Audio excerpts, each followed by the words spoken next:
this is an iHeart podcast. Guaranteed human. Body Bags with Joseph Scott Morgan. It's really easy, Dave, for someone like me, after all of these years, to pick up stones and start throwing them at the people that worked this case all these many years ago. Okay. I think that many times in the world that we live in that's so dominated by technology that we find ourselves in right now, people will default to, they'll say, well, they didn't have access to the technology that we have as far as crime solving goes. Technology has nothing to do with this. I'm Joseph Scott Morgan, and this is Body Bags. This is, I started working in forensics back in the 80s, Dave. The same principles still hold true that held true back during that time period. There's certain things that we do at a base level where you have an expectation of security of the scene, because you don't want to lose anything that's a scene, and you don't want to introduce or add something to the scene that should not have been there. Hey, Joe, I am so thankful that we have the opportunity to dig into this story one last time. We're talking about the JonBenet Ramsey case. Now, we did talk about it during the Christmas holiday and the Netflix documentary and what came out in that. But there were a couple of things that we missed that I really wanted to cover. And I'm just so thankful that you agreed to do this, Joe, because right at the start, I was really concerned about the scene of the crime and what was done to it. My first thought was, why are there people in the house besides the police? That was just number one right out of the gate on the earliest coverage of this story, because in everything all of us know, you need to get everybody out so you can we're going to be able to investigate properly, starting at square one. You got all these people in the house making food and everything else and wiping up tablecloth. I mean, it's ridiculous what happened. And I'm not even a cop. But the fact that police allowed that to take place, shame on them. Shame on everybody involved. That should have never happened.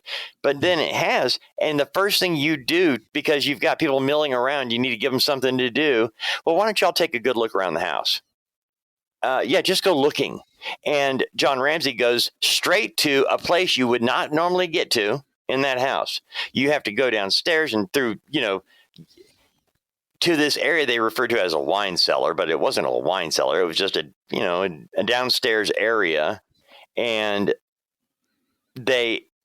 he goes straight to her body. Now, if you we have to keep in mind that there's like another area adjacent to it that they call the train room. Yeah, the train room. Yeah, and that's where he actually, and Dave, I'm so glad you said that, Joe. I forgot about the train room. Yeah, and that plays into it, which we'll get to with marks that are found on her body, but when the former El Paso County investigator, that keep in mind, this person is different than the Boulder Police Department.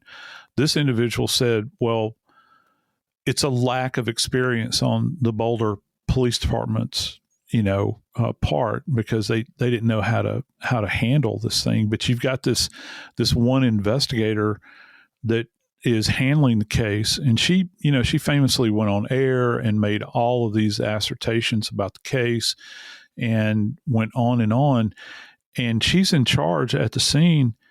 You were talking about John Ramsey. She looks at him as if, I need to get this guy out of my hair, or whatever reason she said this. You and your friend go search the rest of the house. And, for me, when I hear somebody say that, it's like that commercial about, the little elderly women talk about where she says, I unfriend you, like that. They're talking about the Facebook thing. Yeah. And the one lady says, that's not how this works. That's not how any of this works. And you're absolutely right.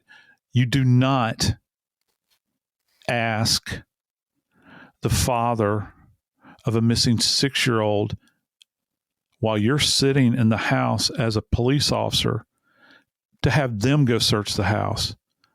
No, that's not what you do. If you don't have enough resources, there's other post-certified police officers in this county that you can reach out to. Hey, we need help. Send help now. And we need to be able to canvass the area. We need to be able to secure the scene. You're going to rely on a dad and his friend to go search the house. And as you mentioned, when they make their way down into the basement of this home, this labyrinth that you have to go through, that's when, John actually finds JonBenet down in that area. And by the by, as a result of him finding her, what does he do? Well, it's what I think that most reasonable people would think what a father would do. He picks his child up, removes her from this scene.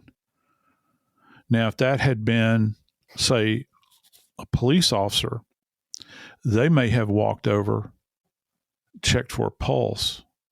They see that she's cyanotic or blue. She might be cool to the touch. Guess what they're not going to do with the body? This is no longer a rescue. This is no longer trying to do compressions on her chest. This is leaving her in place. And it's at that moment in time, if it had not already gone off the rails, this is where the whole thing kind of, really begins to take a turn for the worst possible case scenario here. Because now you've got dad entering into this environment. Maybe in a reactive moment, he grabs his daughter's remains. He thinks there's a chance that she can be saved. And of course, she's beyond that at this point in time. But because for whatever reason, this detective directs him to do this, yeah, granted, he found the body along with his buddy, but, more harm was done than certainly good, Dave. Well, Joe, all I'm thinking, is you sent him to go look for the child. In his mind's eye, if there was already a cover-up and they had already staged the body, in the basement to make it look as if she had been murdered, sending John Ramsey or anybody else non-police oriented to go down there, all they're thinking is, I'm going to go straight and I'm fixing this. Because now, whatever they had staged before that had to remain static, I can get rid of all the evidence right now. I'm going to rip off the duct tape. I'm going to undo this garrote around her neck. I mean, evidence is all gone. Every bit of it is totally wiped from the crime scene. Now they have to try to piece it back together to find out how was she strangled. We got the rope. Well, what was it? It was nylon. There had been. It's a woven nylon rope. Yeah. And it was tied into a knot in a certain way, but then there was actually a stick, something used from Patsy Ramsey's hobby kit was used to turn it, and it broke. Yeah, it's a garrote. Some people say garrote. And it's used as this weapon, and it is a weapon. Garrotes are known as weapons. That's how they're defined. Did you know, and here's an interesting little aside, did you know that the garroting or garroting of individuals for a time, I think it may have been in France, I can't remember where specifically, that this was an execution method? Do you know that? No. You know how they used to do it? Yeah, they would take an individual, and you can see wood carvings of these. They're out there, lithographs or whatever they're called. I can't remember, where the individual is seated in a chair and bound, like their hands are bound behind them. And it's a straight back chair in like a courtyard where the public execution would take place. And they would put a garrote around the neck of the individual and turn it from the back like this and slowly kill the person. In public view, it's an agonizing way to die, because with every turn of that thing, you are exerting more and more pressure. You begin to see the tongue bulge, the eyes bulge, they become cyanotic, all these things. Now years ago, I worked a series as kind of I hate to say this, diminishing, diminishing the lives of individuals who were killed, but it was like a short series of serial killings. It was like 6 victims at this guy's count, and he was killing prostitutes, and he used a garrote after he had drugged them. And he had multiple places where he would reset the garrote and realign it. And his was made out of wire, by the way. And he would take it and he would turn it, and they would get to the point of losing consciousness. He'd release it, and then he'd reinitiate the thing. So make no mistake, when you see, this is not like just grabbing a cord, okay? This is not like just grabbing a cord where you're going to wrap it around a piece of rope or a coat hanger or a weapon, as we say, a weapon of convenience. This is thought out. This is something that was used in order to elicit terror upon the victim. I have no doubt in my mind this was a sadistic killing. And the thing that's fascinating about this, Dave, is that, John Ramsey said in his statement that, if I remember correctly, and I think not statement, this was in the interview, when he saw this thing, it was tied so tight he couldn't unbind it. And this is what is referred to as a very complex knot. That's why that they believe that whoever fixed this thing had experience with tying knots and complex knots. That's been one of these things that has rung through. And when you see her autopsy pictures, you can see the complexity of this thing.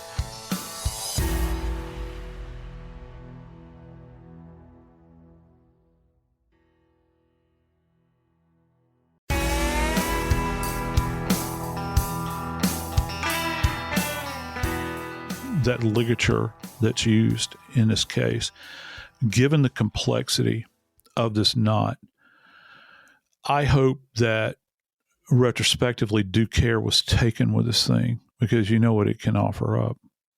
It can offer up DNA. Because for every turn and twist of that knot, if the individual is not gloved, they're touching multiple surfaces on this thing as it's being constructed. And the paintbrush stick thing that goes without saying, obviously, but just the surfaces of that knot. And when you think about the complexity of it, that would require this thing to be manipulated to a great degree. So I'm wondering if due care was taken with that ligature itself. When I was hearing them talk about the ligature and the garrote, I remember John Wayne Gacy doing the same thing, using it to turn and torture. That was the first one I'd actually heard of. And then seeing this one, and all I could think of is, this is something that required time and preparation.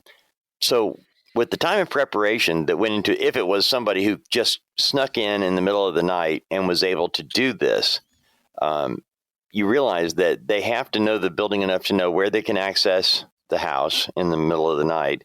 They have to be able to find themselves walking around the house without waking anybody up through this maze of places.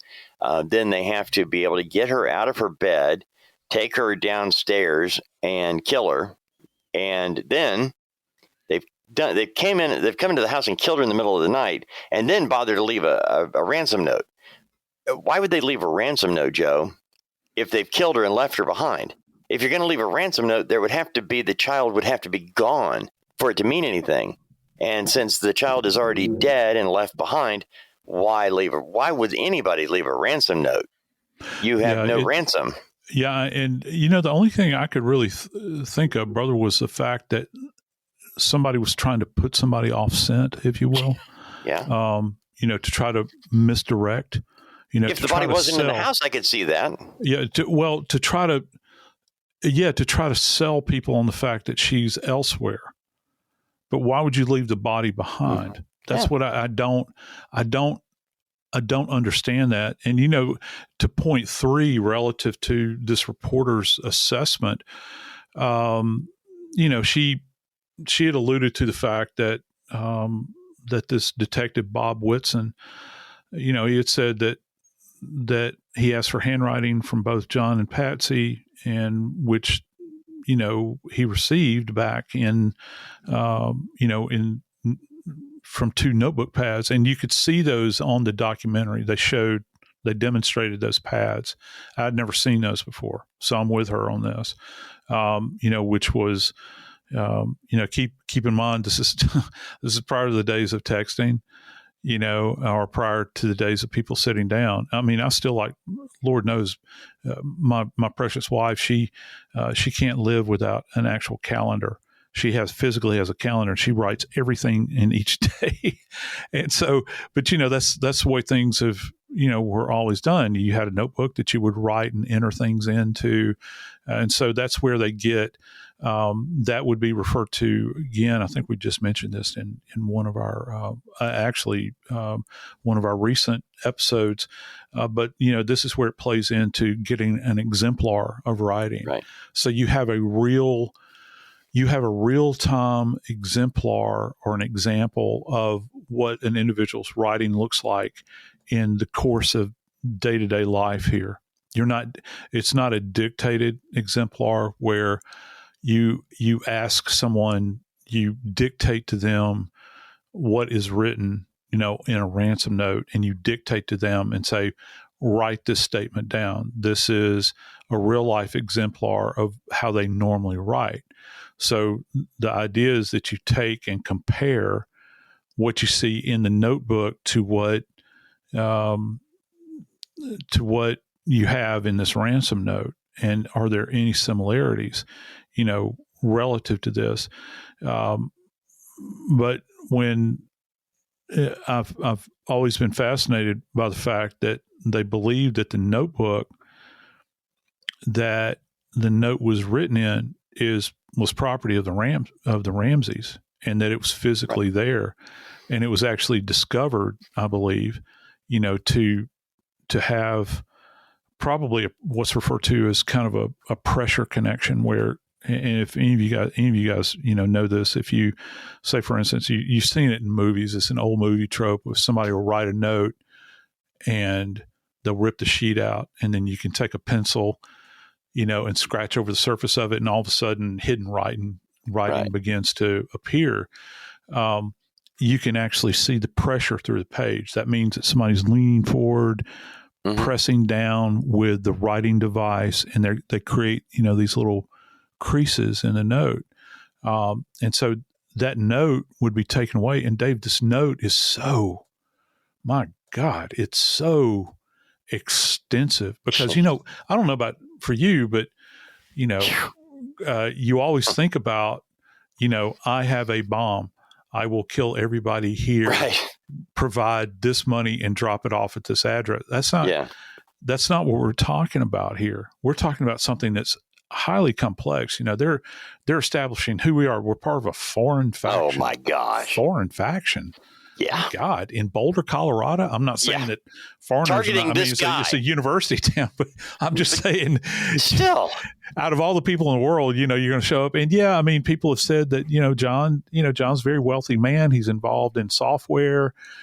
I'm assuming that, he's come across, but, there's very specific details. I think the thing that really, caught people's eye, Dave, and I guess we're number 3 or number 4 here, in this reveal for this reporter, is the $118,000. Yes. Why? It's an odd number, isn't it?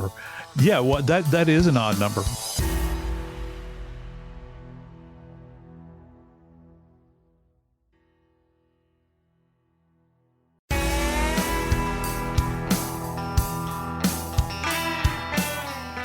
Why aren't you going to ask for $250,000? You're talking about a dude that's a multimillionaire. Yeah. All right. Why $118,000? Why not a round figure like 200,000, $250,000? Why not 500,000? Why not $1 million? If you're going to, if you're going to run the risk, because kidnapping is a federal offense and you will get life imprisonment for it. If you're going to roll the bones here, man, go all in. Why $118,000 specifically? That was his bonus that year. Yeah, exactly. But who knows Joe, that information? There's something about the note I want to share with you. Yeah. I looked this up at the time because I was curious as to when was Patsy Ramsey born. And the reason is, in the early 70s, Patricia Hearst was kidnapped by the Symbionese Liberation Army. Yes. The SLA. And they kidnapped her, they held her, and eventually, after a long enough period of time, she had started to go along with them. She was on camera robbing a bank, has the gun in her hand, and they said she's full on participating in the robbery. It was a big deal in the early 70s, mid 70s. Oh, yeah, it was. Well, for Patsy Ramsey being born in 1956, she's going to be 18 to 20 years old when the whole Patricia thing's going on, the Patricia Hearst deal. So when I saw the note, Victory, SBTC, SLA, Symbionese Liberation Army, SBTC. So in my brain, I'm thinking, why is she writing? Oh, not she, but why is the kidnapper specifically writing to John and not both of them? The Ramseys are a couple. This is their child. She's singling out John because, in my mind's eye, she's writing it. She's dead and gone now, and I know that there are people who believe that whatever. But I don't buy the note, Joe.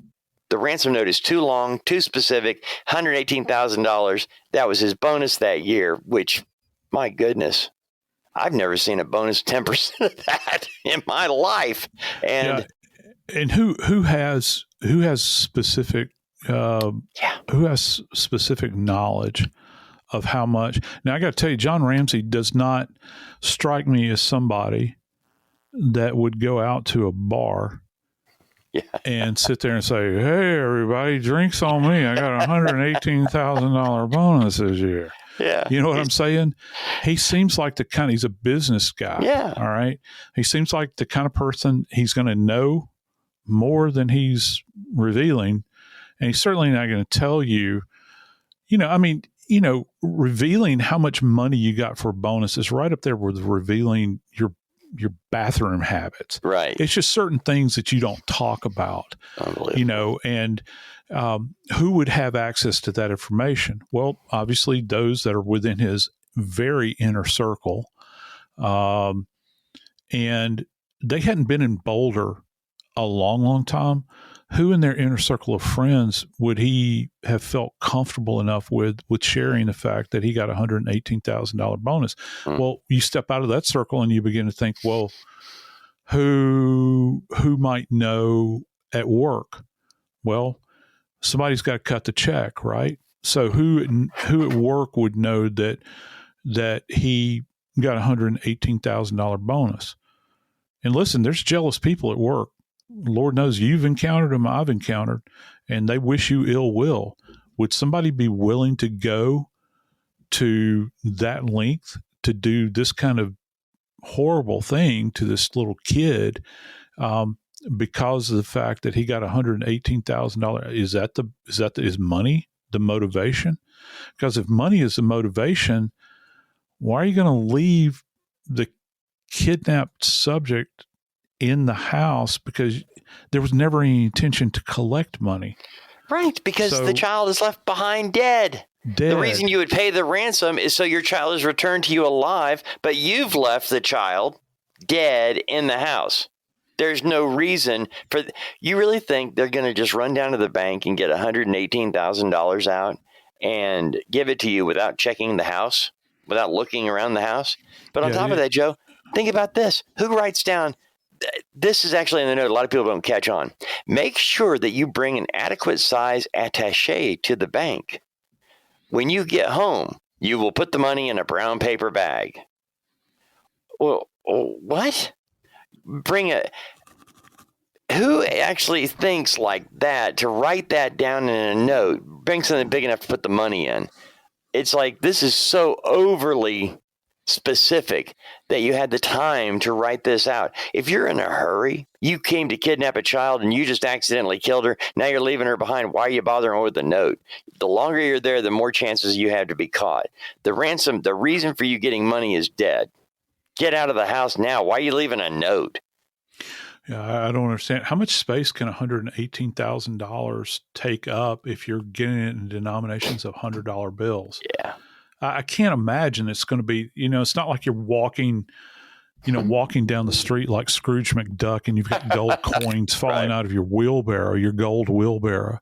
It's not like that. It's just the whole thing, kind of,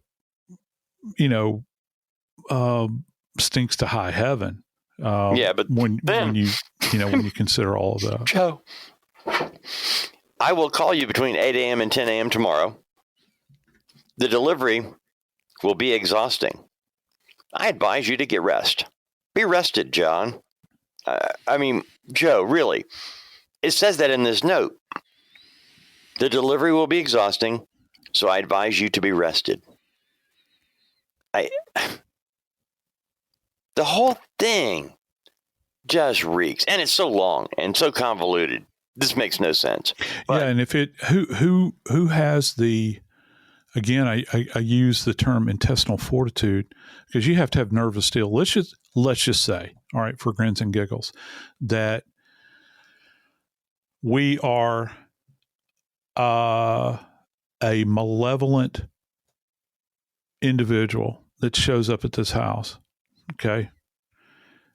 And you have the intestinal fortitude to take a notepad that allegedly belonged in the house and sit down where people sit down to consume breakfast, I guess, maybe in that location.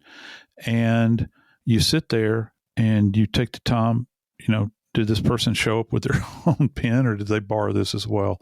And they sit there and construct this note, and then we'll take it off and we're going to take it and put it here on the tread of the staircase immediately, on the other side of the wall here. Who has that? That requires nerves of steel, because I don't care how big a house is. If there's something going on within a house at night, I'll give you, for instance, my wife hears everything. I mean, she does. I don't wake up for thunder, Yeah. Wow, did you hear that storm last night, hon? Nope. No, I didn't. Oh my God, I was up all night. I started to wake you up. Well, why didn't you? I couldn't. You were asleep. I couldn't get you to wake up. You know what I'm saying? I guess, you could say, well, yeah, they're isolated in the house. Their bedroom, the master is upstairs. They're not going to hear this. But it would take nerves of steel to sit down there and write this note and then deposit this thing on the staircase, which for me is quite interesting. Maybe we've beat this dead horse. I don't know, but it's just the fact that the length of the thing, and the specificity of it, and then this kind of drawn out narrative, that runs through it. Identifying your Southern good sense. Come on. I know. I mean, what does that even mean? I don't. Why does understand. somebody put that in there? I know it's bizarre. Now I guess you could say they are aware that he has recently relocated to Colorado, and they're trying to hone in on that specific detail of his life. Maybe it's an indication that they know about him. They know where he comes from. Okay. Maybe it's alluding to that. I have no idea. But for me, this individual that wrote this, first off, had to have nerves of steel. And then secondly, they also have to have a pretty substantial constitution as well, because they're going to go downstairs, assuming that the same person that wrote the note had something to do with JonBenet's death, which of course I believe that. You're going to torture, and yes, I will use that term, torture and murder by not only strangling this child, but beating her to the point where her skull fractures, Dave. And that's another point that the author of this article from BuzzFeed, made a point of, that it was at that point in time that they realized, because, for the longest time, they had just said that she had been strangled. No one ever said anything about this insult. I didn't know about it until I saw the show. that she had sustained. Well, yeah, I knew it well. It was famously brought about in that the infamous CBS show, because they did these demonstrations. Dr. Werner Spitz, who, and we actually did a in memoriam of episode of Body Bags when, because Werner Spitz died, him and Cyril died pretty close to one another. And I talked about it. Werner Spitz he's one of the godfathers. He preceded Dr. Weck. So he's even in an older generation, and he wrote the definitive text on forensics, on forensic pathology. And, they talked about the utilization of potentially, I think that their conclusion was a flashlight or a cylindrical-like object in order to generate this kind of. And what was really ghastly about that show is that they were attempting to say that JonBenet's brother had something to do with this. And I think probably the most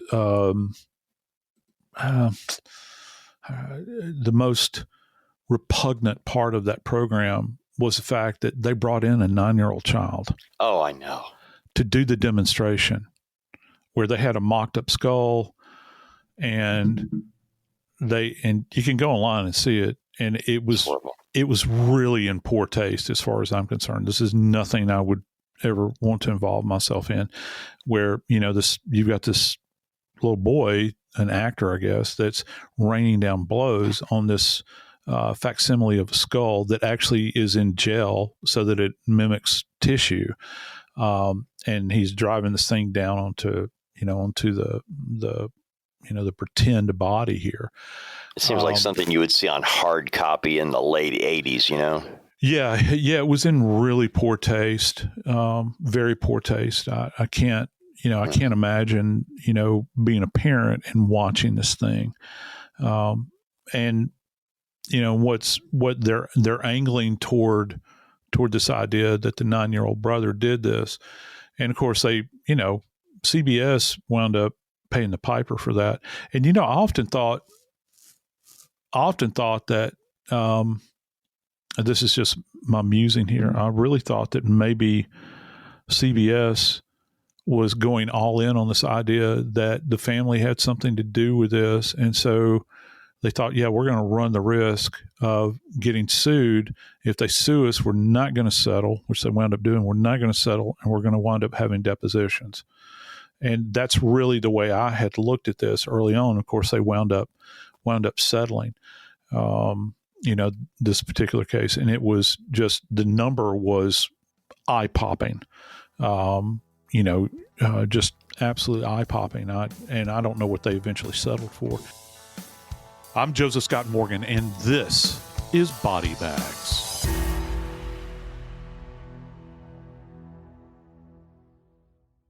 This is an iHeart podcast. Guaranteed human.